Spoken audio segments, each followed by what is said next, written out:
I still live there because every day I come outside, I see David. And me and David, we talk for 10 minutes, and then we talk for an hour, 2, 3 hours. We have beers with each other. We sit and we talk about life. Every time I see him, every day, every morning when I leave my house at 4:30 in the morning, I have to start my car up. There's a gate that separates me and his car. So when I start my car, I wake him up, and he always says, "Don't be a David. Go get a good run in." When I come back home, he's out there, and I talk to him, and he always tells me, he shows me moves, sticking that body shot I caught Aguilar with. He showed me that body shot. I'm gonna show you guys a video. He's sharp, little Mexican dude. He always, we have life talks. And there's another guy, him and this guy named Sergio. I still live there because of Sergio's in a wheelchair. Sergio's about 47, has a family and shit. Sergio's from Mexico. Sergio got drafted out here. They wanted him to play for the Dodgers. He showed me a newspaper and everything. Carries around with him. Sergio went to a party with some guys. He usually never parties, never drinks, and got shot in the spine twice. Right? So guys like that, I say the unspoken, unfortunate, the unheard. People have stories. They had blessings. They had gifts that you'll never hear about. I feel like I'm the voice for them. And yeah, that's exactly how we feel when we listen to you, because a lot of these topics are things that we won't even think about, right, on our daily lives. Yeah. You never think about it until you're put in that position. It's hard to think that way. Yeah. What it's like to be in a wheelchair, what it's like to not be able to speak. Or when people bring it to your attention and they speak to you about it, it puts you in that perspective, and you're like, what the fuck? Like, what would I do? How would I deal with it? So I feel like when you hear something enough, you'll believe it, whether that's good or bad. And you can see it in today's generation. Gangsta this, thug this, sell this, dope this, indication this. When you hear it enough, you believe it. Them cats ain't doing that. They just making money off you believing it. Now you're going out here doing it looking like a dumbass. Yeah. It's funny because, like, this is supposed to be a boxing podcast, and for today it's not. Man, and the ironic, every time I do an interview, it's supposed to be a boxing podcast. That's the irony of it, right? And you're the boxer who's controlling this podcast right now. Well, boxing is the smallest aspect about me, dog. It's a vessel, right? Yeah. Well, bigger than boxing, right? Right. It's a toy. I say I'm just God's vessel, and I'm just using my life experiences, man, and share. I love boxing, bro. I can honestly say, if I didn't pick up a glove ever again, would I regret it? I won't say I regret it. I'd be happy with the fact that, I made it as far as I did. But I would give me peace every night is knowing I did what I did while I had it. Yeah. Not 17 fights, but 2 interviews, 3 interviews that possibly changed the world or outcomes. Man, I have my DMs. I still have about 2,000 messages I got to get back to. Oh. But I take the time every night. So we got lucky? Yeah, man, really. I take the time every night and I read through them and I send videos back. And people talk about they lost this one guy. He sent a video crying. And it was like, imagine an hour long of Instagram videos, the short videos. An hour long. He had lost his daughter to leukemia. Right? He had lost her like a week ago. He was crying and talking to me about it. And told me what I should do. And I was like, I never lost a child. So I can't tell you that, but I said, I can tell you is cherish her memory. And that, she's a piece of you. You created her. So she'll never, ever be gone. When you look in the mirror, you'll see her. Same way I felt about my father. Like, I started crying. Like a guy who lost his father, him and his brother, they lost their father, and he says, it's going to be our first fight watching without our father. What do we do? I said, well, you pop open the fucking beer, you put it in his chair, and you sit there and you watch the fight like he was there. Don't change anything up, I was always taught one monkey don't stop the show.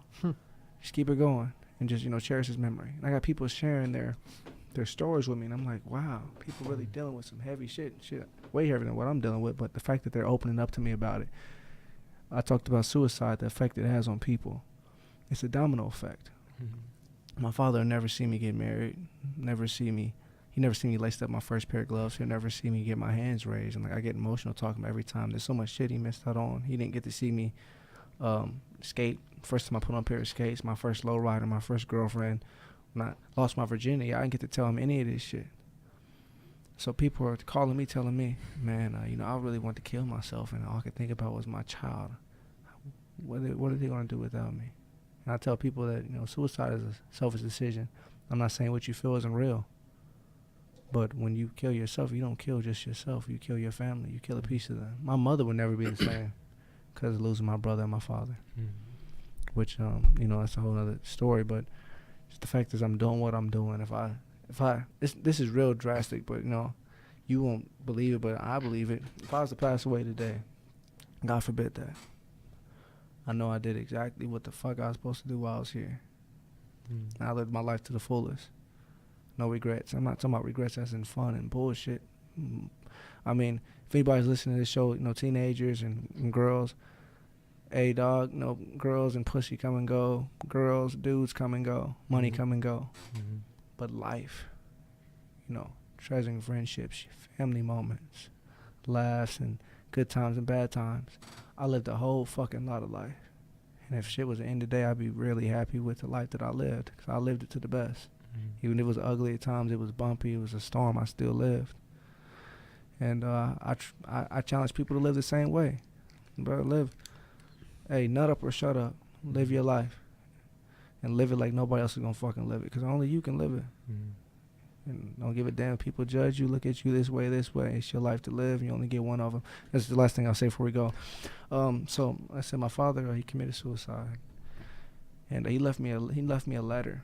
And I was supposed to say this with Cougar in the next interview. He left me a letter, dog. Isn't that fucked up, a fucking letter? I had half a day of school that day. He didn't know I was getting out early. So my dad had walked backwards the whole time. Like, oof. He walked backwards the whole time, looking at me. And I thought it's strange, why he walking backwards? And he said, I just want to look at you, son. I'm like, all right. So he's walking backwards. He gave me a kiss. He gave me this envelope, and he told me, don't open it until I get home. So I opened the envelope while I was there. And my mom had picked me up, luckily. But the envelope said, one life, one love, one chance. You get one life to live. You have one love in that whole lifetime, and you have one chance to make that love come true in that lifetime. And that's how I live my life. Yeah, dog. So not to put things in a bad twist, but that's.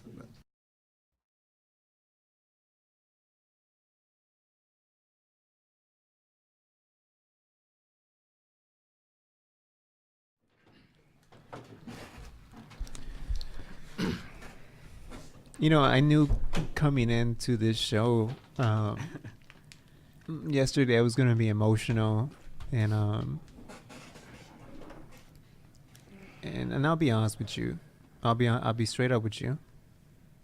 I just completed a Long Beach Marathon this past last month, and committed like 2.5 months training for it. After work, put in 2 or 3 hours, and Chris right here has been bothering me since like March, April, May, June. Hey, dude, like if you want to do ringside commentating, I'm like, nah, dude, I got something personal going on right now. I can't do it right now. I just got something distracted. And I'm not going to touch bases on what it was, but that's the thing why I give the edge to Fury. I needed to reinvent myself when I did the Long Beach Marathon. During that day, I ended up wearing all black. I have a heart condition. Oh. And 2 of my closest people who I know, one I'm not with anymore. And the other person, my mom, I didn't want to tell both of them, because if I would have told them that I'm doing the Long Beach Marathon, they would have said, stop training, don't do it, because you're more than likely going to pass out. And I just finished graduate school, and I figured, you know what? I have ran out of excuses to not do the marathon. So I ended up committing into this. I went completely incognito from my family and from my friends, and I just put in the work.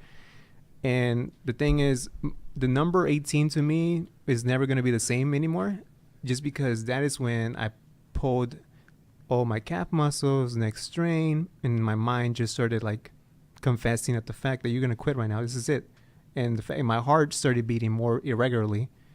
And that's why I have a connection between Tyson Fury, because I faced that point of death in that marathon. And each single mile that I came through with that, I ended up, you don't train for a marathon. That's the thing. You don't train for 26 miles. There's something about the last few miles in it that you have to confess to yourself that you're not supposed to be strong, but you're supposed to have a heart to finish whatever accomplishments you have in life. And I was prepared to die that day wearing all black, just given what the tragic misstep that I have. We all have tragedies. Mm-hmm.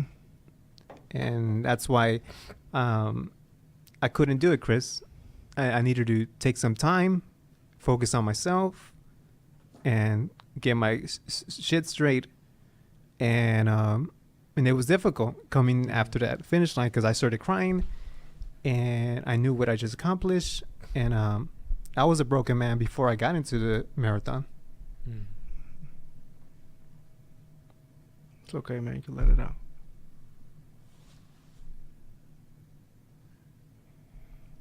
I realize this marathon, you're not talking about the run, you're talking about your life.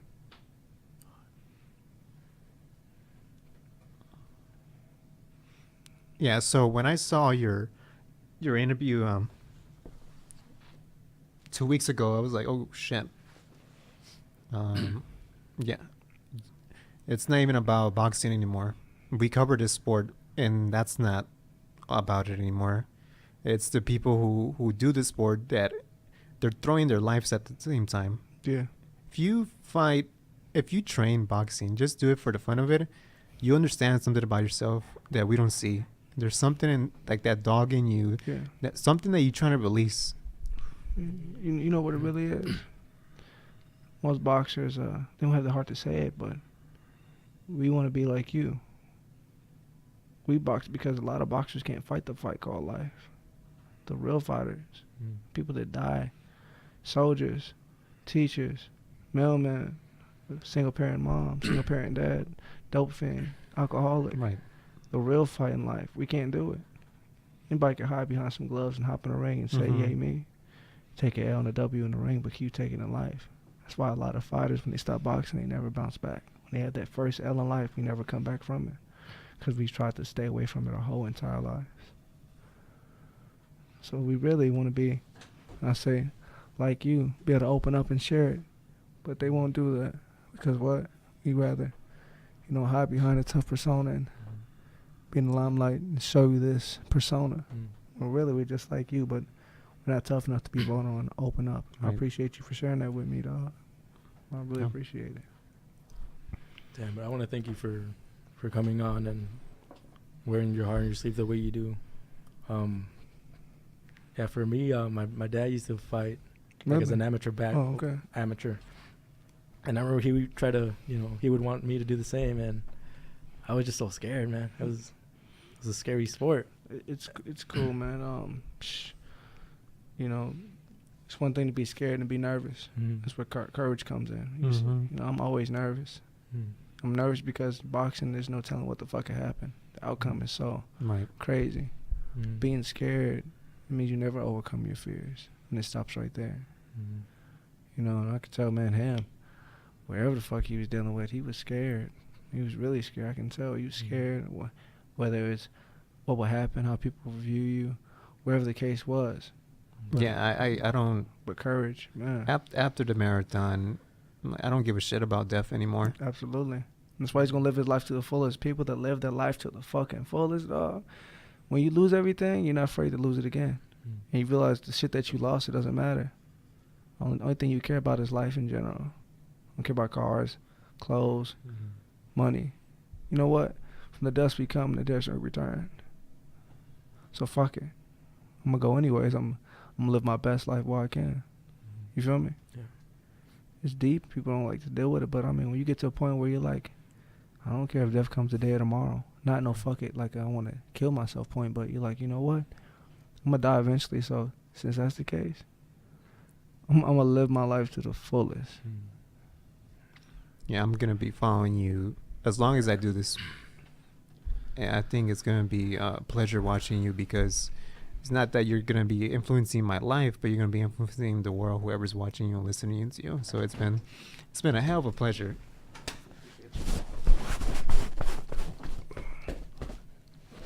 Literally. No, man, it's been a pleasure talking to you guys, man. I'm opened up about it. So much, like I said, I have yet to share with the world, but I never thought I was special or different, but man, I really feel like I have this purpose. Yeah. Like I have to get it out. Ever since I was a kid, I feel like there's something about me different than everyone. Yeah. Not that I'm different than you guys, but I feel like there's something that I have to do before I leave this earth. And I could leave this earth 5 years from now, 10 years from now, whatever the case is. Yeah. And the only reason I feel that way is because there's many times where I should be going too. I was in a car accident when I was 13, and from the car accident. I had swelling on my spine and put me in a wheelchair for 6 months. I can't tell you exactly what it was, but you know, my mom had to wash me up. She had to wipe my ass, all types of crazy shit.